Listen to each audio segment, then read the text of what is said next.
इस पेज के अंदर आपका रीजनल एस्पिरेशन का कंप्लीट निचोड़ है। सुन लेना ध्यान से किस तरह के क्वेश्चन बनते हैं, इससे बाहर नहीं बनेगा। पहले ही बता रहा हूं, समझ आ जाए, पूरा चैप्टर इसी के अंदर। सबसे पहले देखो, आपको रीजनल एस्पिरेशन की मीनिंग पता होनी चाहिए। जब कोई भी इलाका कहता है कि भाई हमारा डेवलपमेंट है ना, गवर्नमेंट सही से नहीं कर रही है, हम जो है दूसरे से अलग है, हमारा जो जियोग्राफिकली स्ट्रक्चर है वो पूरी तरह से क्या है, डिफरेंट है, इसलिए हम जो है डिमांड करते हैं, हम इससे अलग होना चाह रहे हैं। तो ऐसी डिमांड जब उठती है ना, उसी को रीजनल एस्पिरेशन कहते हैं। इसके रीजन क्या होते हैं? Unbalance development, cultural diversity, regional religious diversity, ये पता होनी चाहिए आपको ये बातें।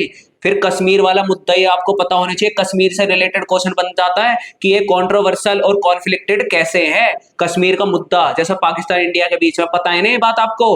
आर्टिकल 370 के अकॉर्डिंग तो इसको राइट दिए गए थे स्पेशल, अपना खुद का कॉन्स्टिट्यूशन, खुद का नेशनल फ्लैग, और यहां तक कि प्राइम मिनिस्टर खुद का, ये चीजें देखने को मिली। लेकिन ये हमारे इक्वालिटी के राइट के अगेंस्ट था, इसलिए 2019 में इसे खत्म कर दिया और 2 यूनियन टेरिटरीज इसमें से बना दी गई, लद्दाख और जम्मू कश्मीर। पता होनी चाहिए बातें आपको। फिर बात करते हैं आनंदपुर साहिब रेजोल्यूशन, इसको तैयार करते हैं ना 1976 में हुआ था, जिसके अंदर 2 डिमांड रखी गई थी, एक पॉलिटिकल ऑटोनॉमी, एक रीजनल ऑटोनॉमी। जिसी के अंदर तो खालिस्तान बनाने की डिमांड रखी गई थी, लेकिन इंदिरा गांधी नहीं चाहती थी। इंदिरा गांधी ने जो है तुरंत एक्शन लिया, जिसे ऑपरेशन ब्लू स्टार के नाम से जाना गया था।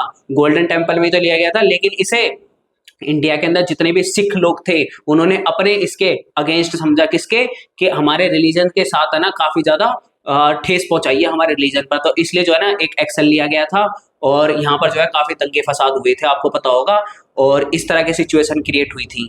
और इंदिरा गांधी की जो है उस समय इंदिरा गांधी की हत्या भी देखने को मिली थी 1985 में। पता होनी चाहिए आपको ये बातें। नॉर्थ ईस्ट के जो है ना इशू पता होने चाहिए। यहाँ पर demand for autonomy, succession movement, और सक्सेशन मूवमेंट 2 जगह चले हैं, नागालैंड के अंदर, मिजोरम के अंदर। नागालैंड के अंदर आपको पता होना चाहिए यहाँ के जो वो थे लीडर, कौन थे? अग्मी जापू फीजो। और 1951 में उन्होंने मूवमेंट चलाया था कि भाई हमें भी राइट दो स्पेशल, या हम इससे अलग होने की डिमांड कर रहे थे वो पूरी तरह से। फिर बात करते हैं इसके अंदर मिजोरम की, तो मिजोरम के जो नेता थे, लीडर थे, उनका नाम था लालडेंगा।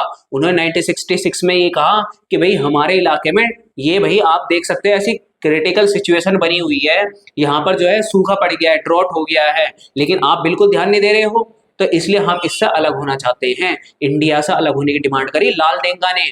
तो ये बात आपको पता होनी चाहिए। एमसीक्यू के अंदर क्वेश्चन पूछ लेते हैं कि मिजोरम का जो लीडर थे वो कौन थे? लालडेंगा। नागालैंड के अग्मी जापू फीजो, याद रखना ये बात।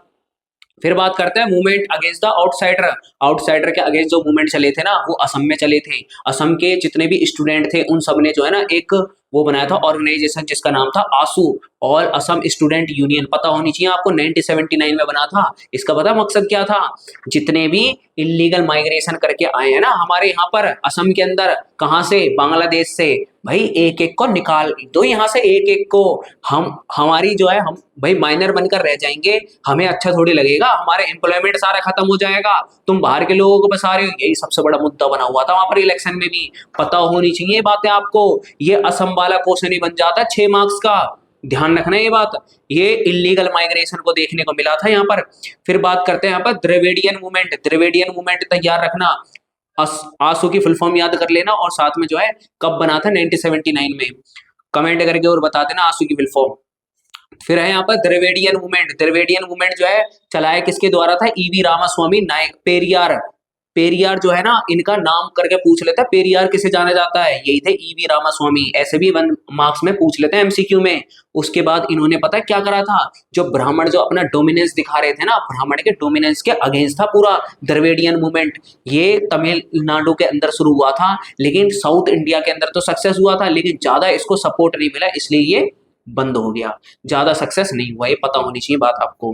फिर बात करते हैं सिक्किम की। तो सिक्किम की बात करें तो 1975 में सिक्किम को जो है इंडिया के अंदर जो है मिलाया गया था, और ये 22 यानी कि 22वां राज्य बना है इंडिया के अंदर। मैप के अंदर भी क्वेश्चन पूछ लेते हैं ये कि 22वां राज्य कौन सा बना, वो है सिक्किम, तैयार रखना। यहाँ के जो राजा थे, किंग थे, उनका नाम था चोग्याल। चोग्याल जो थे वो एक तरह से मोनार्की सिस्टम लेकर चल रहे थे, लेकिन वहां के अंदर भी तो लोगों के अंदर भावनाएं जाग रही थी, हमें भी डेमोक्रेसी चाहिए।